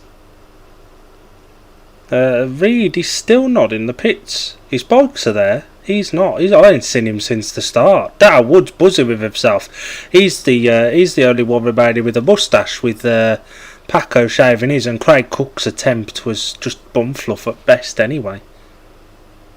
I can't believe Paco's shaved his head. He looks about 10 years younger, don't he, without it? He looks about 10. He does, he looks younger. Just with really, really long legs. Interesting to see Mitchell Clough there again with Sam. He helped him out a lot last year, didn't he? Yeah, 100%. I hope. Right, so he was poor at Plymouth, but I really hope he finds a settled place at Edinburgh. Obviously, Sam's had connections with Edinburgh, and Edinburgh will give him a chance to bed in and stuff. And it might be a track he's used to. Plymouth's a really awkward track for anybody. But if you're under the guidance of Sam, I think you'll be okay. And I think it was Sam that mentioned to Edinburgh to sign Mitch Clough. To give him a shot, yeah, because Sam's still held in quite high regard up at Edinburgh, isn't he? Yeah, 100%. He is what Ryan Douglas is to Scunny, basically. I've got to say, I love those Glasgow bike covers. The more I see them, the more I like them. I like the tartan. I like the claw marks as well. I just don't like the bike that they're showing. Claw Anybody marks, else is yeah. The claw marks have kind of come into fashion, haven't they? Leicester have got them this year as well. Wolves used to have them. Our pal there, talking to Bomber and Geordie Scott, Steve Norman, Seth's dad. Legend. What a boy. He's tall, man. Look how small Bomber is to him. It's like Big Cook, Little Cook. Oh, what a show that was back in the day. Brilliant, weren't he? I always watching it the other day. I always wanted Little Cook to fall off his flying dipstick. Off the little flying spoon. Yes. They're killing all the old shows. What is Thomas the Tank nowadays? Bag of shit. A pal of ours as well that has gone there. He put a picture up of the match programme, and I sent him a message saying, that looks shambolic. He says the actual programme itself is shambolic and was not worth £3. Yeah, if it's anything like the picture that they put out, it's crap. Senna Summers does not look out. I think he was harshly excluded earlier on. I saw him a few times last year at Birmingham in the National Trophy. He was really good. He's a confidence rider, isn't he? If he starts slowly, then he's crap for the meeting. Yeah, but he's found that mental edge this year. Last year he had, where if something went wrong, he'd get his head down and just focus and get more motivated next time. Yeah, 100%. That's the sort of mentality that you need in this game, and and he doesn't look too disappointed to be interviewed by her either. And to be fair, Aaron was never a world beater, but he was decent enough. He had a level, and he was a good rider on his day. So he's got some decent genes in him. Oh, Aaron was very, very good. He was a very good red car rider in 2013, 14, I want to say. He was decent enough. Was it Berwick he came back for that last spell a few years back before retiring? Oxford, that's the one. That makes sense now. But he was very good in that little spell as well. Yeah, I remember it being announced. I was walking in Peterborough from my hotel to go and watch a meeting. Never again. That was an hour and 45 minute that walk. Oh, I remember that. Oh, you were talking. Yes, I remember. Well, there was an event going on, so public transport, and that was a nightmare. So you just decided to walk. I just decided to walk, and I wasn't paying 20 quid for a taxi. Yeah. But if anybody wants to start a GoFundMe up for any taxi fares that I may need this year because diesel's going up, I would be greatly appreciated. Just a cheap plug if any of our friends want to help their friends out. I used to love Peterborough. I remember I went to Peterborough versus Wolves a few years back. Me and Ian from Scunny and stuff. When we went down there, we went to Peterborough and we were sat having a Stella outside the hotel after the meeting, and we could hear Tom Jones, who was playing just down the road, and we were just sat having a Stella after the meeting, listening to Tom Jones. Can't fault you, me old throat. Has anybody else got any old Speedway memories on the go?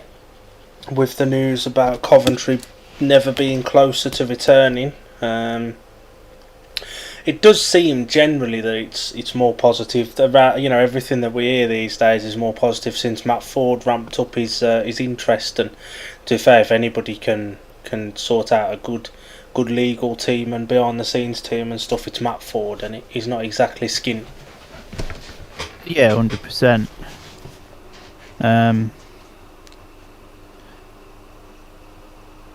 Interesting to see Dan has retained the sponsorship of Allied Vehicles, even though he's riding for the opposition of their direct opposition of the club they sponsor.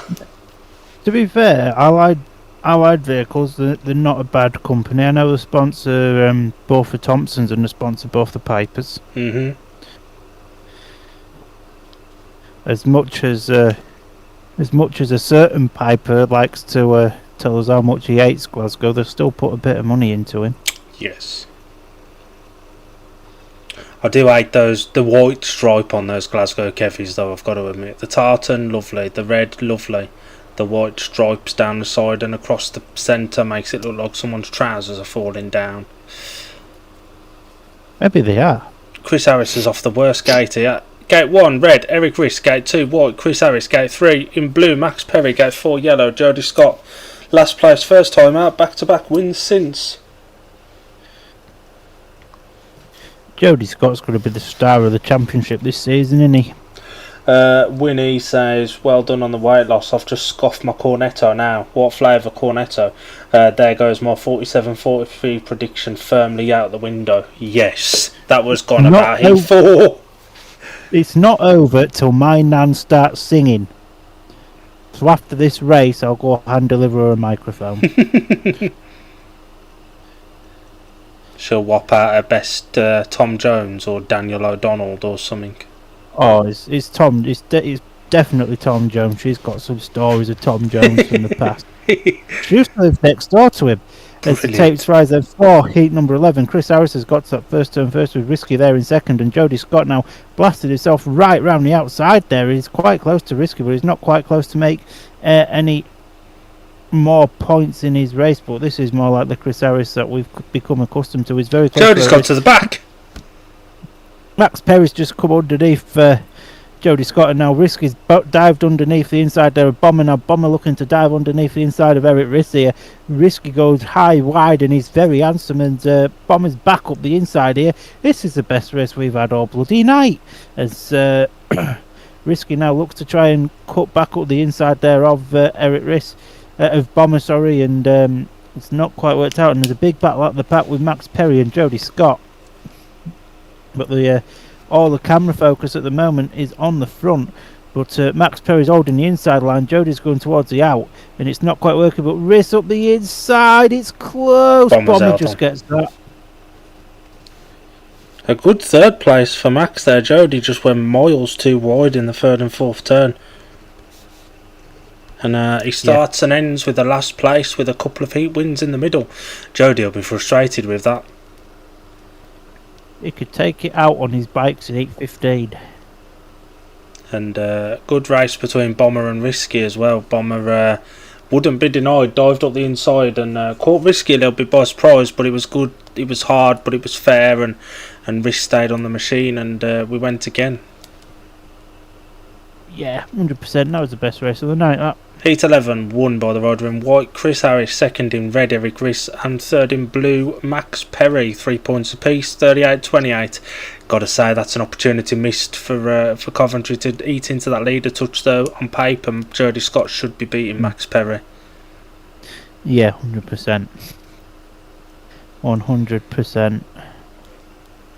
And that's a second win off game number 2 as well now. So 2 and 3 have both got 2 wins each. Ashton Vale's back out for the first time in a long time. I think, heat 5, 6 was his last one? 6, yeah. So it's been a little while. The line seems to have come back down to the inside as well. It has a little bit now, hasn't it? We did see this last year, didn't we? It'd start on the inside, it then moved up, and then after the interval, it came straight back and kind of stayed on the inside then for the rest of the night. Yeah, 100%. Heat number 12, Gate 1 in red, Anders Row. Gate 2 in yellow, Ashton Vale. Gate 3 in blue, Dale Wood. It's paid 8 points so far for Dale. Brilliant high scorer in the heat. And off the outside in white, Leon Flint, 3 points to his name. Not been a particularly good night, and this could be a maximum to Oxford. There is every chance. Dale Wood's been bloody fantastic, and He's been great tonight, hasn't he? he's been really good value, yeah.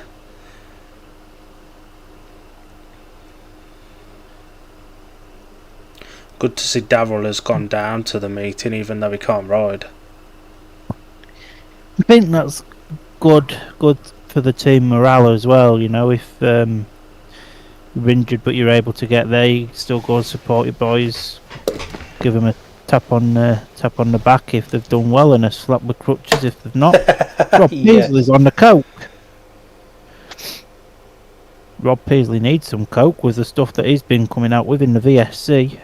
Oh God, what's he saying? He does his little draw now, and he does it just like Linda Lasabi. He gets a wig and everything. That boy needs help. So, yes, he does. As the tapes rise, then 4, heat number 12. It's a fairly even start there, but it's Anders Rowe that gets to that first turn first, and Leon Flint diving up the inside of Dale Wood there. Good ride there from young Leon, who's got his Sheffield teammate Anders Rowe in his set firmly in his sights.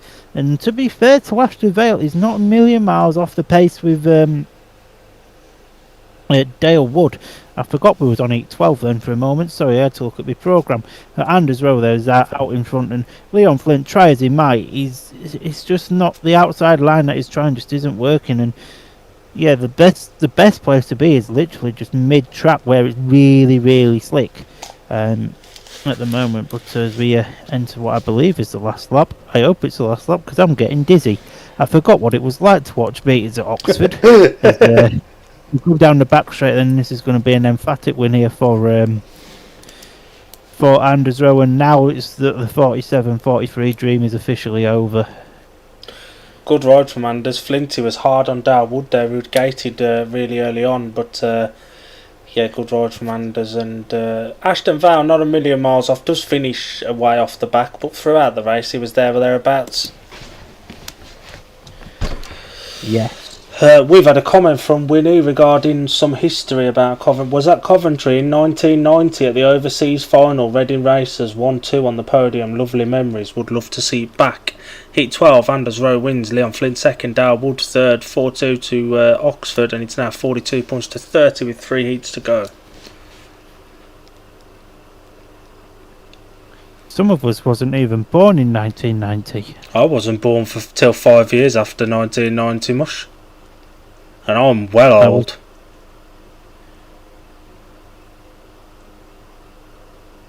Flinty was taking no shit there, was he? Absolutely not. He meant that. That was personal. I mean, not personal, but personal as in the night. It was personal. He needed a decent performance. We've got the Edinburgh-Glasgow pair with Coventry again. Brilliant. Kelsey Dugard on the spanners for Dan Thompson as well tonight. Yeah, I think that's becoming a regular thing now. Because I know Kelsey used to spanner for Vinnie Ford.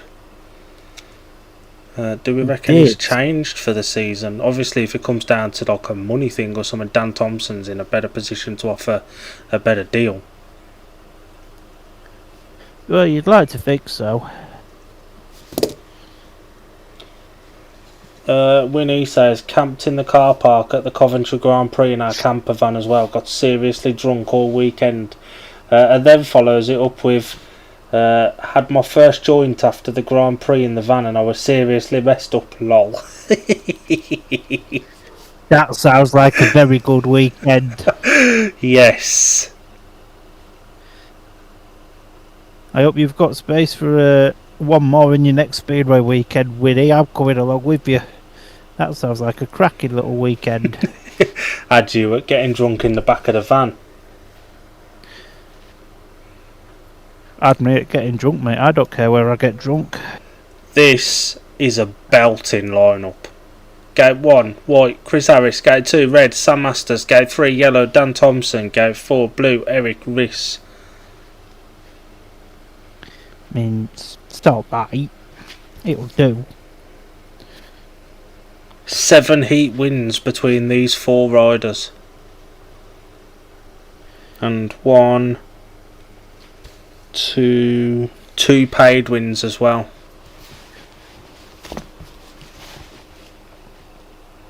I think they've all got 2 apart from Bomber that's got 1.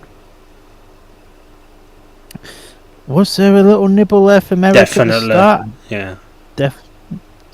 Is that one going to be pulled back? It doesn't look like it, and it's risky. That's got the lead with Chris Harris there in second. Dan Thompson disappointingly at the back at the moment. Sam Masters going that wide. He's basically gone to Swindon. Risky's there up front, and Sam's done him now, and this will officially give Oxford the win on the night.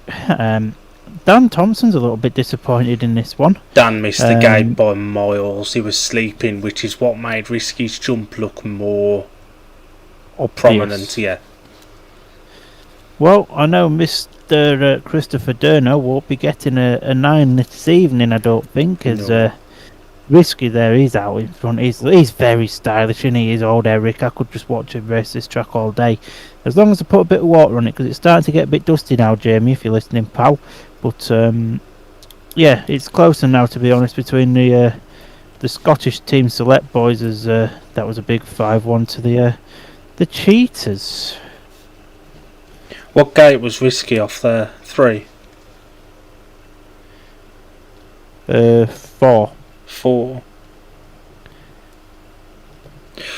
Good race that. Risky was looking over his shoulder. Every chance he got, he looked over his shoulder to see where Sam was, and it's very rare you see somebody looking over their shoulder at Sam to see where he is. Have we slept on this Oxford team a little bit?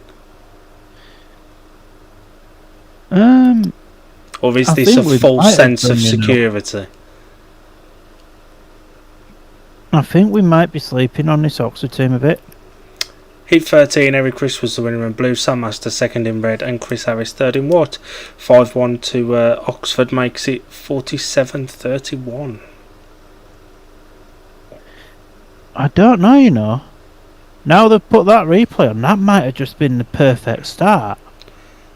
I think we might be sleeping on this Oxford team, though. I don't know. It'll be interesting to see how they get on after they've had their first official meeting. I don't know when that is, but I think they got Berwick first, didn't they?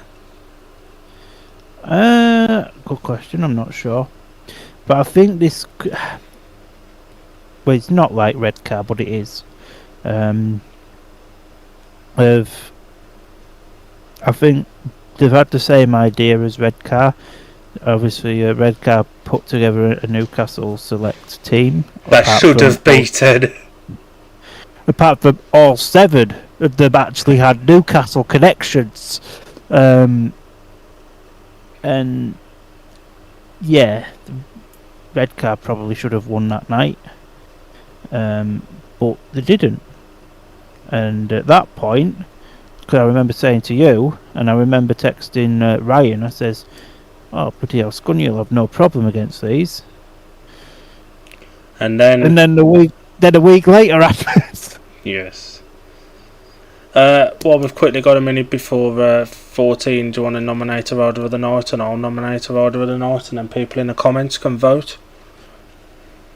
Dale Wood.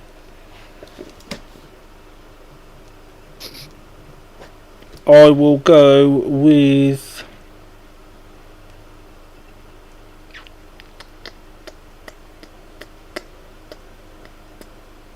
I'm going to go with Jody. He's got 2 last places, but he's looked really good in the 2 he won, and he's the best of a bad pick for Coventry. I think Dan Thompson, up until that last one, probably scored what we'd have expected, but I think Jody has done particularly well at number 2, to be honest. He has, to be fair.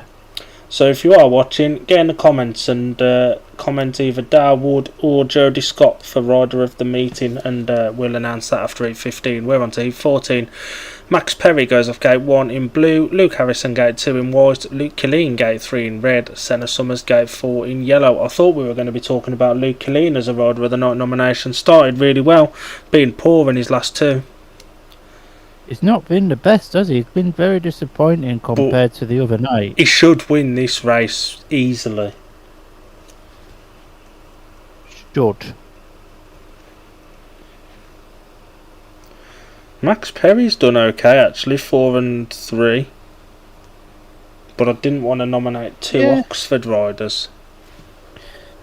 For me, there was it would have been easy to have nominated Sam. It would have been easy to have nominated Eric, but They've done what you'd expect. We know we're not a massive channel, but if we can give somebody like a Dale Wood and that a little bit of a mention for being all right, then we'll certainly try and do that. Winnie has voted for Darwood. You know, I'd love to see Darwood in 15. I think rest your big guns, chuck Darwood out, and I don't know, Anders Rowe or something. Peter Shrek, if you're listening, pal. Tapes Rise M4, heat number 14. Lukey Pie's only got a gate. That's the Harrison kind, not the Killeen version, by the way. And it's Luke Harrison there out in front. He likes to win heat 14. There it is. He always does one. Luke Killeen's gone steaming in and nearly took out Luke Harrison, cleaned his bike up and gone flying. That was reckless. That was a really silly thing to do from Luke Killeen. And he will absolutely be excluded for that. That was the best gate Luke's made in his entire life as well. I don't know what he was thinking. He went into that corner full throttle and didn't bother turning. He just went straight into the side of Luke Harrison. Don't know what he was thinking there. That was really, really ill judged.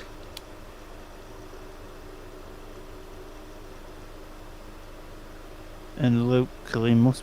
Oh no, he can't be down there showing a replay. But yeah, Luke Harrison had made a really good gate. He's out there in front. Killeen just storms up the inside. What the fuck is he doing there? We apologise for the language, by the way, folks. That was stupid. I know it's past the 9 o'clock watershed, but, you know, we have to say what we have to say.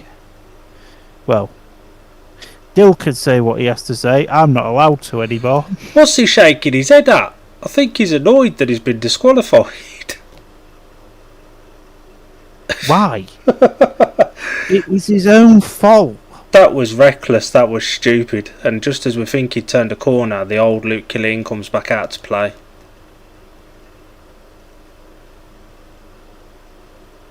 Hey, are you ready to play? It's time to come and play with Tweenies. Yes. Luke Killeen almost looks like a Tweenie as well, to be fair. I used to love the Tweenies. So did I. Forget Oxford versus whatever the bloody hell they're called. We're just basically... This is a nostalgia night tonight. Yes. We'll get back to the proper Speedway stuff on Monday. And we got 2 meetings of it with a nap in between to do. Yes, we have. Can Luke Harrison replicate that start? Luke Harrison needs a slap if he doesn't win this race, to be honest. Heat number 14, as the stream freezes. Max Perry gate 1, Luke Harrison gate 2, no rider off gate 3 with Luke Killeen excluded, Senna Summers gate 4.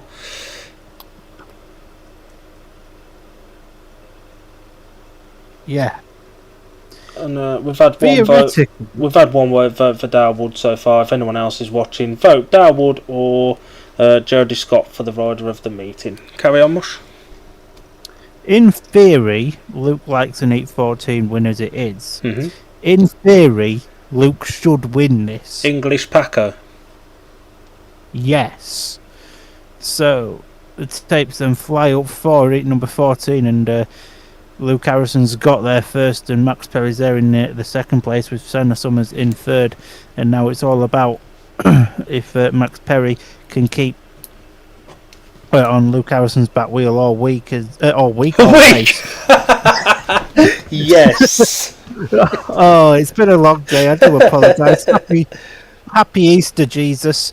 as Harrison's there out in front, and the Coventry Select team, whatever they are, they're going to whip 35 points in this one.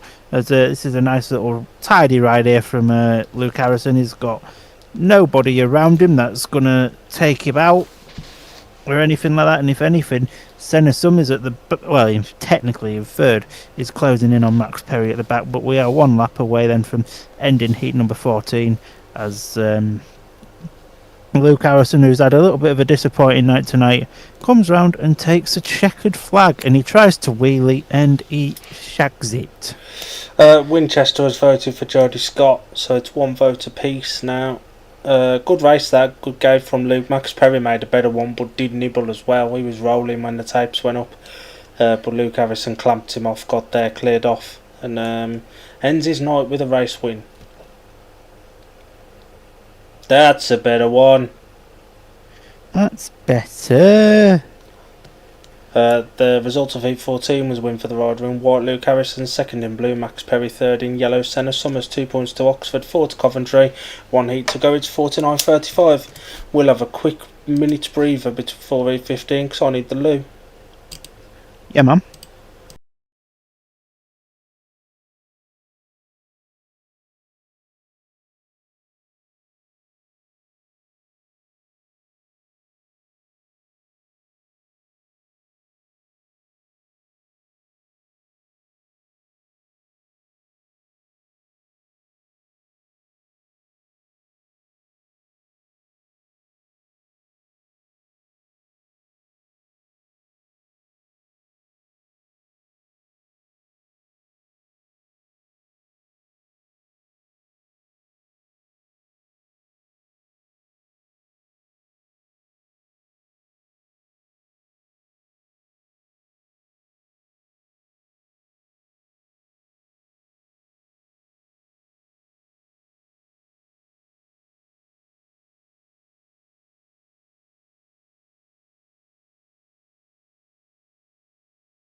We are back.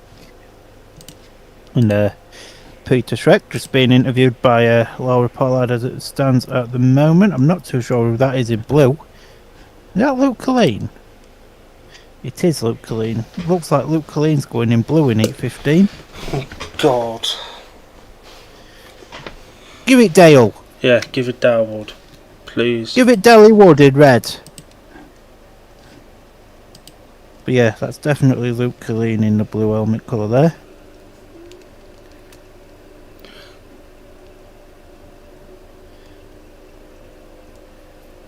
It's definitely not Dale. He's in his pit bay with his beanie on. I think Darwood deserved it, if I'm being honest. Dale deserves it more than Sam or Eric, if you ask me. Maybe it'll be Anders with him. Give it Max Perry, give him another ride out. They're getting the wheel sorted. It looks so weird seeing Anders in an Oxford suit.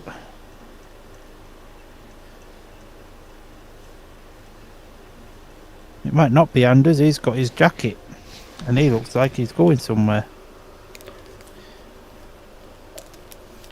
So we await the official lineup, but as you say, Luke Killeen is in blue.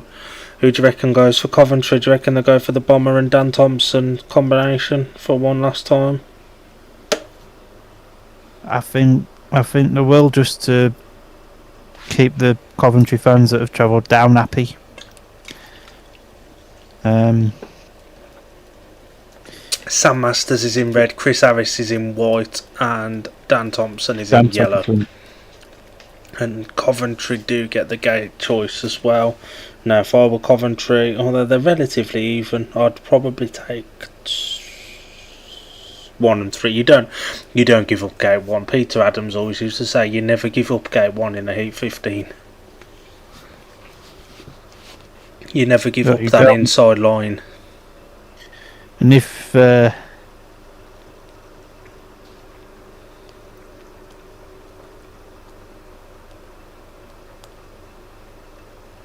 interesting, Sam's coming out. I thought maybe Anders would have got another one. Give somebody who's new into the team another few laps. Bomber trying to shut the gate on Sam, having a good old bit of fun.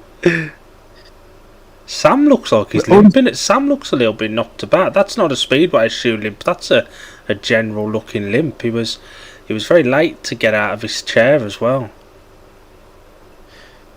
I love the unseriousness of this speedway meeting. Him and Bobber were just having a good old bit of fun, weren't they? Do you want to give us the rider of the night, Palmer? I think there's only one winner, isn't there? There's only one winner, really. And we'd like to announce that our rider of the night is Dale Wood. He's done well. He's done really well, as expected. Well done, Coventry. Dale. Coventry take 1 and 3. For yes, the recognition of YouTube. Heat 15 for the final time. Chris Harris gate 1 in yellow. Sam Masters gate 2 in red, defending a paid maximum. Dan Thompson gate 3 in yellow, and Luke Killeen gate 4 in blue. That it is. So Bomber and Dan would both love to end Sam's paid maximum hope. Sam would love to get a paid maximum to start the season, and Killeen would love to put the last heat behind him. Luke's just happy to be there.